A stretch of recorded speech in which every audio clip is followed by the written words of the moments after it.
আগের পার্টে তোমরা দেখেছো আমরা প্রিয়াঙ্কা আর বুবাইদার অ্যানিভার্সারি পার্টিতে গেছি। এখন ওদের কেক কাটিং সেরেমনি হচ্ছে। আর এই পুচকেটাকে দেখছো, এ হচ্ছে প্রিয়াঙ্কার ভাইপো। সবসময় ওদের সাথে থাকে, খুব ভালোবাসে ওদেরকে। পুরো অ্যানিভার্সারি পার্টিটা ওই প্রায় জমিয়ে রেখেছে।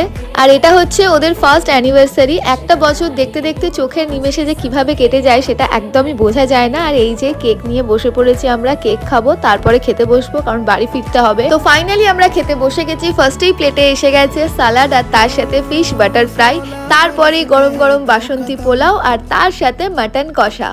আর তারপর আছে চাটনি, পাঁপড়, নলেন গুড়ের রসগোল্লা। শীতকালে এই নলেন গুড়ের রসগোল্লা খেতে কি যে ভালো লাগে। আর এই বাসন্তী পোলাও আর মটন কষার কম্বোটা তো জাস্ট ফাটাফাটি লাগে। আর সবকটা খাবারই খুব টেস্টি ছিল। ফাইনালি আমাদের খাওয়া হয়ে গেছে। এবারে উঠে বাড়ি ফেরার পালা। সবাইকে টাটা বাই বাই করে আমরা বাড়ির দিকে রওনা দিই। ভিডিওটা কেমন লাগলো জানিও, আর ভালো লাগলে লাইক, শেয়ার, সাবস্ক্রাইব করো। টাটা।